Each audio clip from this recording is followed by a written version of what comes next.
tough game. Knew it was going to be a tough game on the road. We knew what to expect. We came in with a great game plan, and just about 36 minutes, man, 35, we did really well. And then for that 5-minute span, we just lost it. The same plays they've been running the entire game. They didn't put any wrinkles. They just got a little tougher. We knew they were at home. They were going to try to make a run. Their star players were going to come out in the second half and try to change what happened in the first half. We came in up 6 at halftime. So, it's a learning experience for our team. We got to continue to do it together. The time that we had off was well spent, but we're not ready to win those type of games yet, because you got to be tough. You got to be attention to detail. You got to get stops when you got to get stops, and your ball players, your guys got to make shots when it's time to make shots. We'll start with Terry. Hey, Coach, how you doing? I'm doing good. Hey, man, having such a hard layoff, the biggest thing you're concerned about is getting off to a slow start and being able to finish games. In your opinion, did you have the energy or the endurance to do what you need to do to win the game? Yeah, I think so. I mean, having that much time off is what it is. Man, we were ready to play a game, and we came out like we were ready. And we played a great first half, a good first half. We should have been up more, but it is what it is. Being on the road, playing a good team in our conference, and then, being up 6 at halftime, that was pretty good. But we knew that they were going to make the adjustments in the second half, and we just didn't meet it. The first 3 or 4 plays, they scored or got fouled every time. So they let me know we came out of halftime not ready to go. Mitch. Coach, 2 questions for you. We'll start with the positive. Obviously, the offense looked a lot better today. Talk about some of the things you guys went through during that long layoff to improve the offensive efficiency. Second, the negative part, 9 for 15 for free throw shooting. Talk about what you guys can do to improve and practice upon the free throw shooting. First of all, on the offense, we had a lot of time to get it right. We started talking about all of the options on the offense and what teams are going to do. It's very hard to play against a zone and then run your offense, but we do have some man plays that we run against their zone that was really good, and we got into position and got shots. We got great shots, and that's what you want. You just want to get good looks at the basket. We're not offensive rebounding well enough for me. We got 11 tonight, but we need to get more because we're missing a ton of shots. And when it comes to the free throws, these guys just got to lock in. They're doing it well in practice. These guys are shooting 80% and above in practice, but it's a wall. It's walls around. It's an enclosed environment. They get into the arenas open up, and they're not focused. And to me, it's just a focus. Jason? Hey, Penny, are you worried at all that this might be, something that's going to linger throughout the rest of the season? I know there's different things that's circumstances surrounding this game, the long layoff and all that stuff, but it's 3 games in a row under 60 points. Do you think that this just might be a struggle that's going to be the rest of the way? Well, you got 2 zone teams. We played the same team, two of those 3.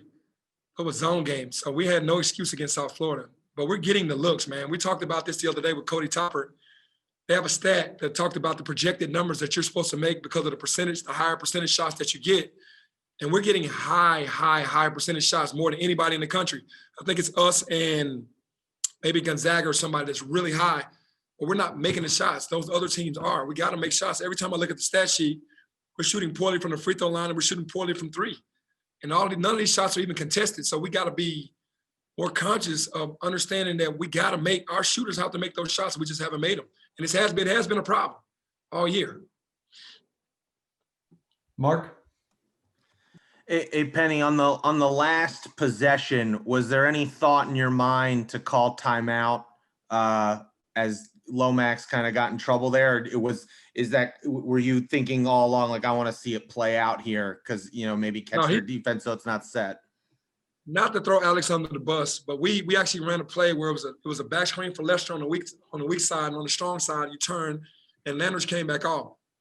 Alo made his mind up to go to Landers, but Lester was wide open, and I don't fault him for that because he thought the back action was going to be good because that's what we call.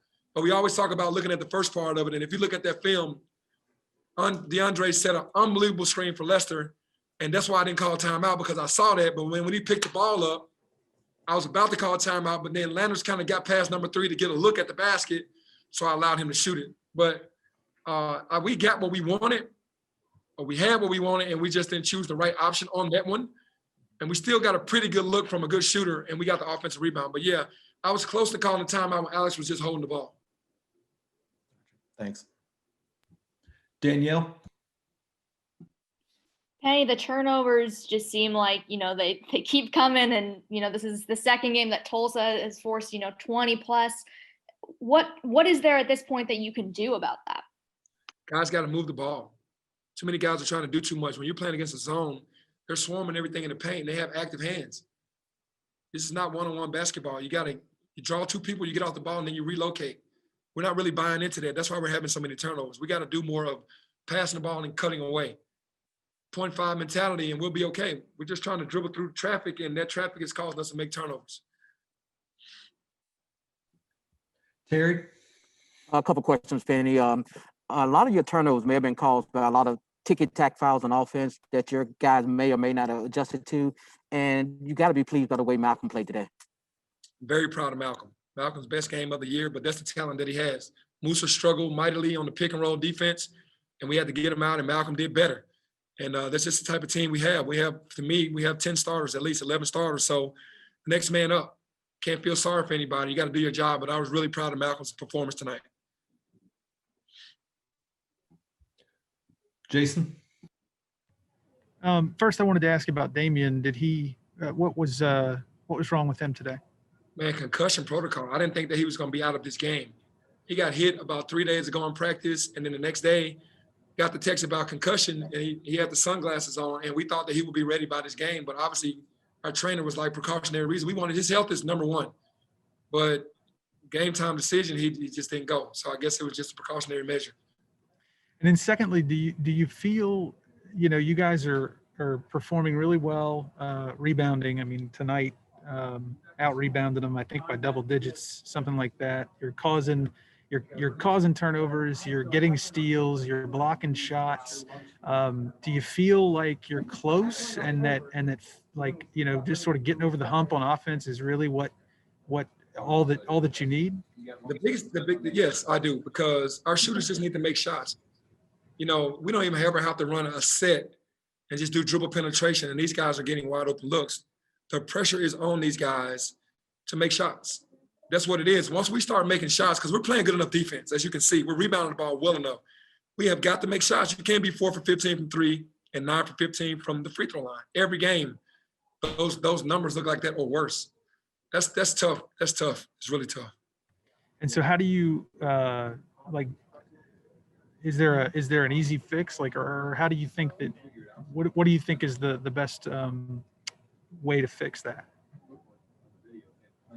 Man, I wish I knew, because it's game time situations that the guys are in, and they're getting good looks. If we weren't getting good looks, I would have to say we got to get better shots for our shooters, but they're getting no contest shots looking right at the rim. You got to knock those down. It is what it is. If you're a shooter, you have to knock those down. Final question, Mitch? Coach, in your eyes, who is the leader, one or two leaders on your team, and who would you trust to have the ball at the end of the game? Well, right now it's DeAndre Williams and Alex Lomax. It's really a toss-up, man, because right now everybody's making bad decisions. But I would say Alex Lomax, because he's been here the longest. He should know what to do at the end of the game with the ball in his hands.